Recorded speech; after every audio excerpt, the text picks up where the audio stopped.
Do you constantly feel like you have no control over situations in your life, or that bad things keep happening to you no matter what you do? Do you find yourself blaming everyone else for everything that's happening to you but yourself? Do you constantly find yourself feeling like people are out to get you and you are the victim in anything that's happening to you? You might be struggling with what is known as a victim mentality, and I'm going to tell you how to get out of that and start taking charge of your life. What happens if I lose my way with the compass? Hi guys, welcome back to my channel. I make content on productivity, wellness, and lifestyle. If that's what you like, please remember to subscribe, like, and comment down below. So before we all go on and we start blaming people and calling them lazy and just constantly wanting empathy from everybody else, we need to understand where victimhood comes from. It's important to understand that a victim mentality is usually based on a legitimate experience of victimization at some point in an individual's history. The difference is that the experience has distorted their worldview and interpersonal experiences, often due to poor coping strategies and psychological inflexibility. So, from that quote alone, we understand that victim mentality comes from a learned behavior as an attempt to cope, as an attempt to survive a certain situation that somebody may have experienced in their past lives. So, it all becomes a problem when victimhood becomes your identity. You know, if you use it to cope and you let it go, but if it becomes your identity and you become a victim in everything that's happening in your life, then we need to fix that. Okay, so how do you fix it? Number one, you need to be accountable. Like, learn to be accountable for the situations that are happening in your life. Understand that you play a role in everything that happens to you. Okay, it's not things happening to you and you not having any control over them, but you play a role in what happens to you, in what happened to you in the past, and what's going to happen to you moving forward. So when you take accountability, you understand that, okay, my actions in the past had consequences which I am living in now, and they will have consequences if I continue to live the way I'm living. So you take accountability, you take charge of your life, and you understand that, look, how I react, what I say, and how I think will be very influential on how I live moving forward. So you become accountable. You don't blame the government, you don't blame your co-workers, you don't blame your sisters, your mother, your everybody else, but yourself. You are accountable because you understand that actions have consequences. Number two goes hand in hand with number one, which is act and don't react. Okay, I put this there because victimhood mostly comes from a lack of control. Like, you feel like things just keep happening, and no matter what you do, everything just keeps going wrong. So when you take charge, when you act instead of react to things, you feel more in charge of what's happening to you. What I mean by that is, take the time to plan. Like, plan your day and try to make sure that everything goes according to plan. Obviously, life is life. Not everything will go according to your plan, but if you take the time to plan, you are acting instead of just reacting to whatever life throws at you. You know, plan your weekend, plan to go out and go watch a movie, plan to spend time with friends and family, plan to do that risk thing, because at least you have some control over it instead of just letting things happen to you. Take charge, act on it, act instead of reacting to everything that's happening to you. Number three is change your circle of friends. And yes, your friends have a huge influence on who you become, on what you think, on how you act. So maybe some of this victim mentality, you learned it from your friends. So you need to isolate yourself so you can unlearn the behavior that you have learned from being around these people. Because what happens is, when there's this victim or this victim mentality, it tends to be so easy for other people to sink into it, because for some reason negativity is so easy to adopt instead of positive way of thinking. So when you go through this journey of trying to unlearn your victim mentality, it is very wise to look around your circle of friends, do a proper introspection and see who of your friends have had a good influence on you and who of your friends has not had a very good influence on you, and who do you feel like you are most depressed or most negative around, and who do you feel like pours into your cup. And those are the people that you want to keep, and the ones that just keep on fueling this negativity and this victimhood and constantly feeling like everybody owes you type of mentality, you distance yourself from them, because you need a circle of friends that's going to make you feel like you have control over your life and you are not just kind of floating through life and the wind blows you in whatever direction it wants to blow you. You take control over your life by changing your circle of friends.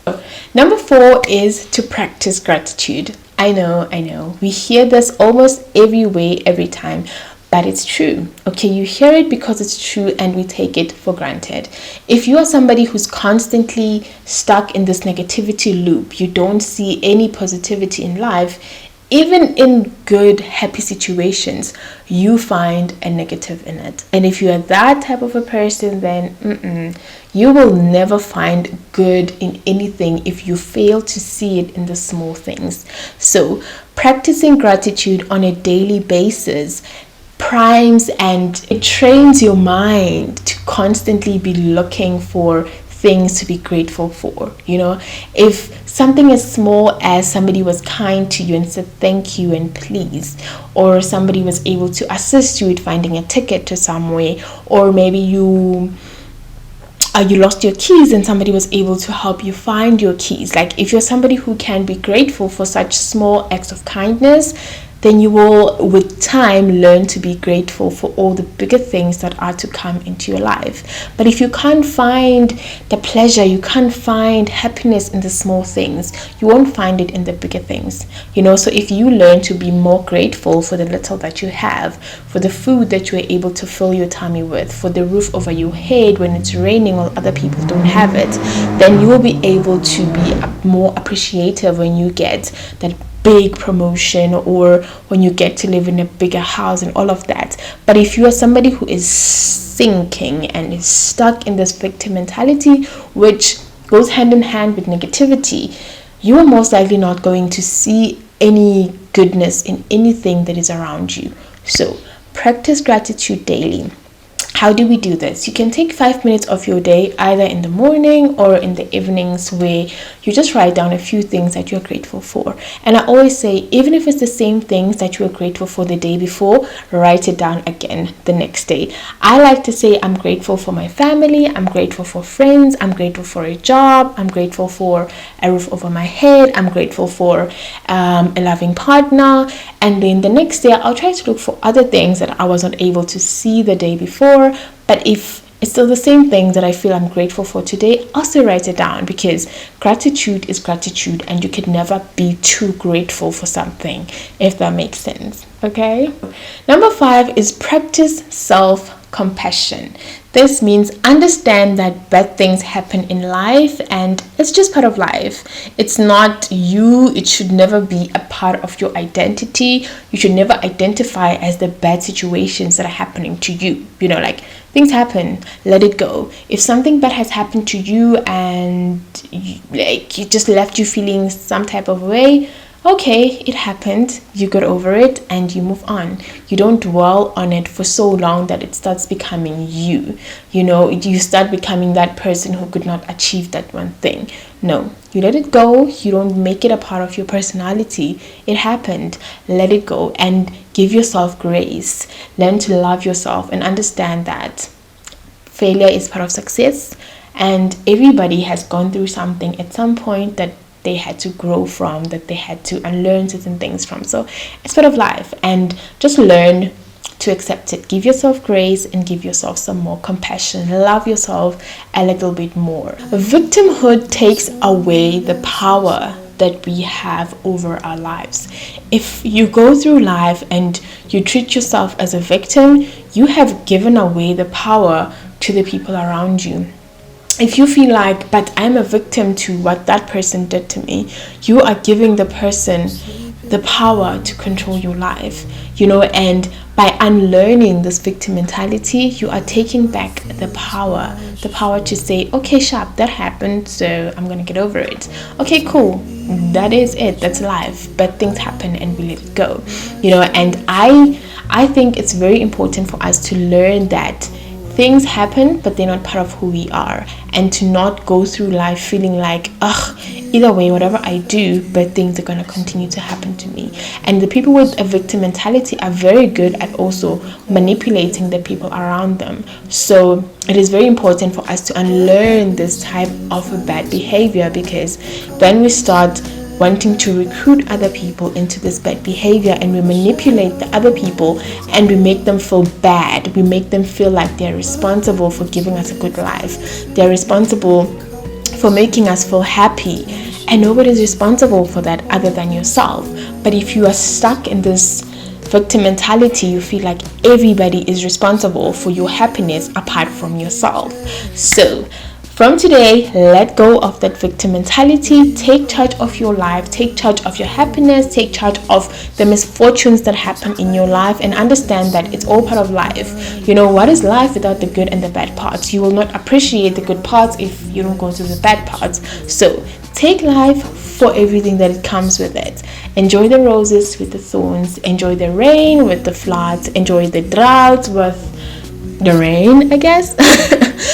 But until next time, guys, let me know in the comment section which of these victimhood mentalities did you have to unlearn, and which of the tips I have given you today are you going to start implementing, and how is life? How are you guys doing? Anyway, until next time, I love you lots.